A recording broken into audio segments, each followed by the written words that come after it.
Birgitta Edin Westman heter jag och jag arbetar på Örnsköldsviks kommun som samordnare för brott- och drogförebyggande arbete. Brå Örnsköldsvik samordnar både det brottsförebyggande och som sagt ANDT-arbetet i kommunen. Och i Brå så är vi en stor skara både förvaltningsmänniskor och externa, alltså polis och civilsamhälle. Även näringsliv finns med i det. Jag tänkte jag skulle bara ge kort bakgrund till varför vi ville ha den här utvärderingen genomförd. Väldigt kort, jag har inga slides eller så, men jag tycker det är viktigt ändå att bara presentera kort. Jag tillhör enheten för strategisk hållbar utveckling. Jag kan knappt namnet för det är så pass nytt bildat. Det innehåller en spektra av folkhälsoinslag kan man säga i den formen. Min uppgift i det här arbetet är ju att koordinera och samordna insatser för att vi ska kunna förebygga.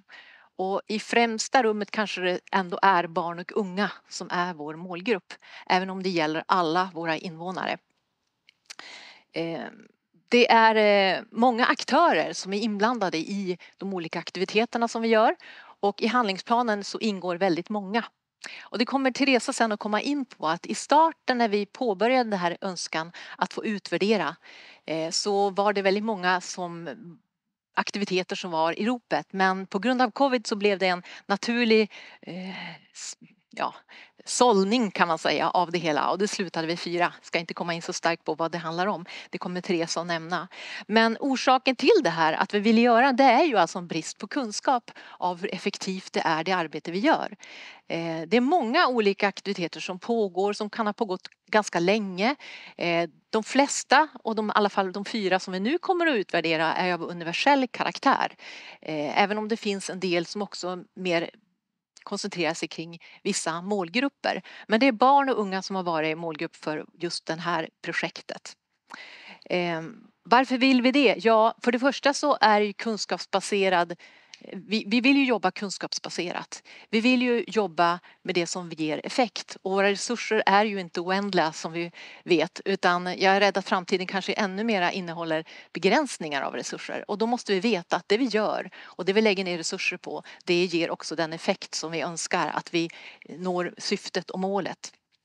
Jag nämnde att barn och unga var den största målgruppen och indirekt kan vi också säga att de här projektaktiviteterna som vi har bett Terese utvärdera åt oss men som egentligen blev en design, hon kommer att berätta senare, har också mött då det indirekta, så det föräldrar eller vårdnadshavare och yrkesprofessioner som möter de unga har också varit inblandade i de här.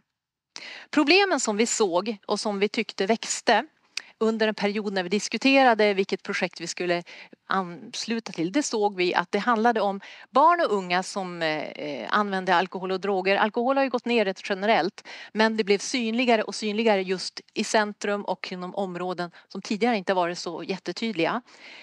Det antisociala beteendet, normbrytande beteende alltså och kriminellt beteende och aktiviteter kunde mer och mer rönjas även om inte det syntes så jättetydligt i statistiken.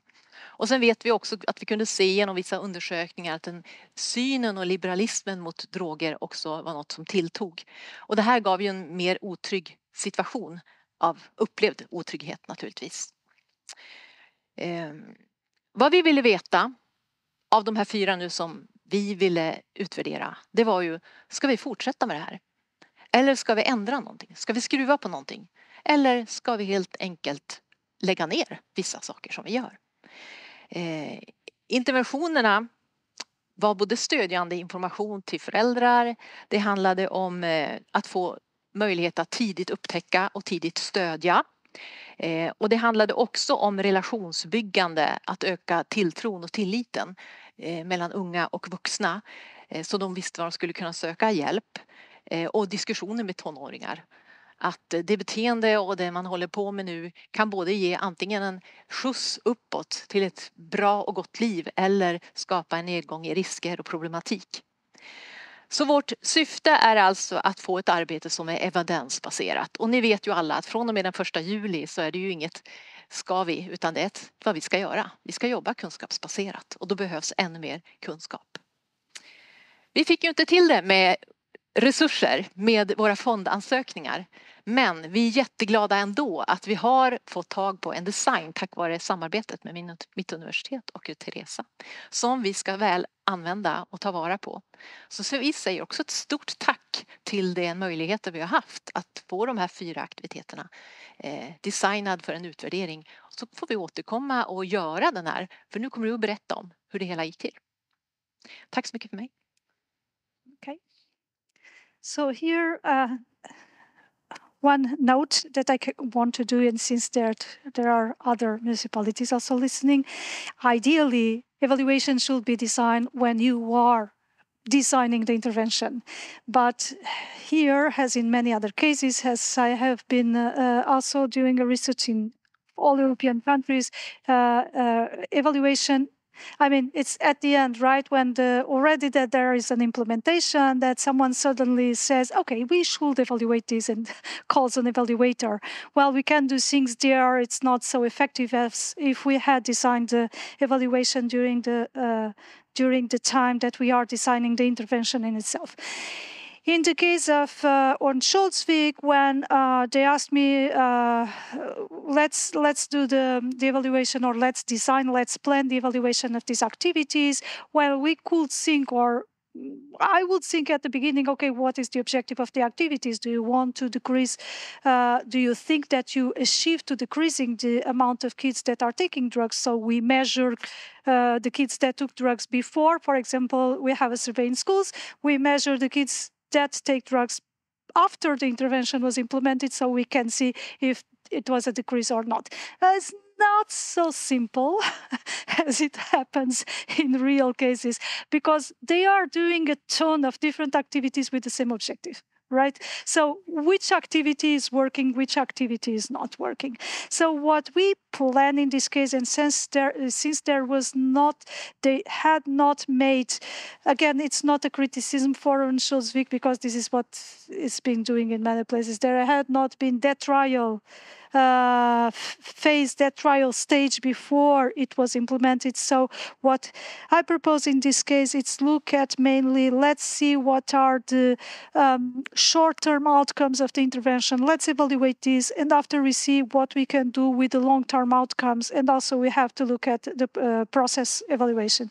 So in this case, and it was a decision of the municipality that chose the 4 activities that we should make this plan. Is these 4 activities I will bring here for you, since we have so limited time to make our presentation here, just an example of the proposal of the design, and I choose the Föräldrabrevet. I'm sorry for my Swedish. So I asked, this is information that I collected first from the municipality as an evaluator. I come from the outside. I don't know anything about the activity, so I needed to get some information first, what it is, for what you are doing this activity, what are the objectives, how do you think that this works, what is the logic, what are the factors that you are trying to change on there. So this information that I bring here for you is what I was explained by them. The intervention is done, is planned. These are letters sent to the parents, to the home parents of kids in schools. So they have the list of all the kids in schools, and they send the letters for parents. The letters can be on different types of problems, and are designed by the police sometimes, by them in the prevention council, etc.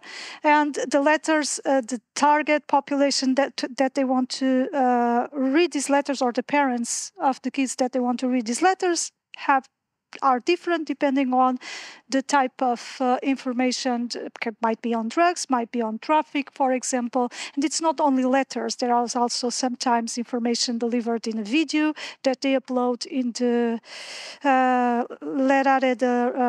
learning platform that they use to communicate between the parents and the school. So the short-term outcomes, again, this is information that I asked. So this is information given by the municipality. I asked, okay, what do you intend to achieve here? And they told, well, we send this letter to parents because when they receive the letters, what we do is that they increase that knowledge the problems that we are addressed. They increase the knowledge about drugs, about traffic, about the problems that the kids are having. And we want also to promote parental responsibility, that the parents rethink their own role and relation that they have with the kids. And because they rethink this role, they increase the parental surveillance, the parental control. They will be better at know, for example, the kid whereabouts at nights or during the weekend, etc., and improve the parental-child communication. Okay, I'm going rapid. So also long-term expected outcomes mainly is preventing drugs in adolescence. So the type of analysis or the type of information that I want to collect to make the evaluation is, okay, does this work or does this not work? So in each one of the process, so I have to look at each link of the process in order to know if this is really what happened or do not happen. And so I put interrogation. So I have to be able to answer, is this working in its part of the process or not? And for that, what I create, I propose for the municipality, let's do a kind of a design that we call pre-post design with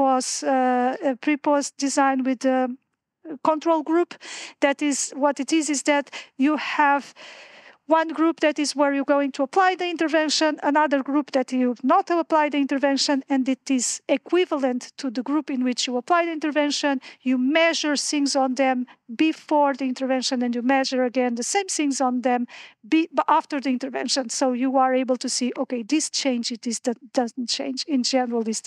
So I propose, okay, let's do a questionnaire. We have to inquire parents. We have to inquire the kids in different things regarding the evaluation of the long-term expected outcomes. So here comes if with sending letters for parents are successful to decrease the amount of kids that increase drugs, I propose that they did this prospectively. So they measure now, when just at the end of the intervention and after some time, what we're going to see is that, okay, the number of kids taking drugs decreased effectively, and that we have to control, we have to ask the kids what other interventions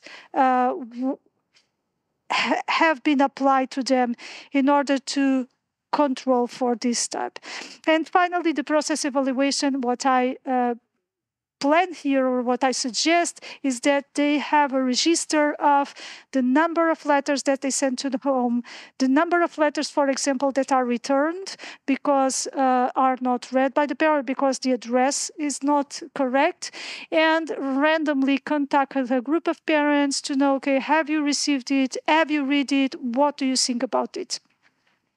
And the same process, the same process of evaluation I suggested for the other 3 activities. Thank you. Tack. Några frågor till Teresa eller till Örnsköldsviks kommun? Vi har inga på nätet. Ingen här inne. Vi håller på att få mic på nästa talare. Should I put it in English or my question? I have a question. So I have a question about this last study here. Do you think there are methods to be able to evaluate, but they are not used, or do you also have to invent or find or design new methods for how to evaluate? The evaluation is a creative process. Yeah. There is not only one way of doing evaluation. It depends of the resources that you have. First depends, of course, what is the population, what is the conditions that you have, it's a very creative process. There is not only one way. And yeah, the ideal is that the evaluator is working from the beginning with the people that is designing the intervention. Will you be able to do this evaluation? Be a continuation of this project? I am very scheduled, but I hope that the plan is on there. So in any moment, the evaluation can be done if we are able to get funds for doing the evaluation. The problem is that every municipality in Sweden is requested to work evidence-based in crime prevention, and they are all asking for money for few funding agencies. So it's complicated to get money to do the evaluation. Evaluation is something that needs funds, for sure. Tack så jättemycket. Ja, du har en fråga. Varsågod. And I think I asked them in Örnsköldsvik. Det kommer ju en ny lag om att kommuner har ett ökat ansvar för brottsförebyggande arbete. Hur tänker ni kring det här? Kommer det att hjälpa till? Nej, men det är ju så här att vi känner ju större behov av att syna det vi gör, självklart. Och idag kanske inte finns jättemycket kunskap kring de insatser som är igång. Så vi känner ju att det här skulle vi önska blev av. Det är bra en design, och vi kommer också få en workshop med Terese där vi som är inblandad får se mer på designen och förstå vad det är vi skulle kunna göra. Men det kanske är så att vi måste behöva vända oss till studenter eller andra som skulle kunna hjälpa oss med att utföra det här så att vi kan få komma i hamn med det vi redan gör innan vi plockar in någonting nytt som vi tror på och få utvärdera. Så vi känner ju ett stort behov att snäppa upp oss i frågorna som rör åtgärder och insatser och interventioner. Så är det ju. Så det tog ju tid och det kom covid emellan som förstörde ganska många av de insatser jag kanske var ännu mer intresserad av att titta på. Men man måste ju hålla sig till det som är möjligt. Du kanske vill säga någonting mera, Lotta? Ja, jag kan väl fylla på när det handlar om barn och unga och socialtjänst så är det kanske mer i gränssnitten till det brottsförebyggande arbetet när det kommer till att utvärdera insatser och handlingsplaner och aktiviteter. Hur ska vi både stärka samverkan och var går gränssnitten så att vi också kan ta vid eller lämna över. Och det interna arbetet är ju också någonting som vi behöver jobba vidare på för att lyckas inom det här området. Det är ju inte alls bara det ena eller det andra utan så det. Nej, verkligen inte. Det är ju väldigt stort och komplext. Men jag tänker det är en resa som vi alla kommuner behöver göra så att det är intressant. Och vi kommer att fortsätta på den banan. One thing and from my part, I mean, I think that what is important is trying to make them as most autonomous as possible in teaching how they can do evaluation themselves. Thinking in the thinking process, and in that I hope that the workshop will be successful. I say thank you very much. Thank you.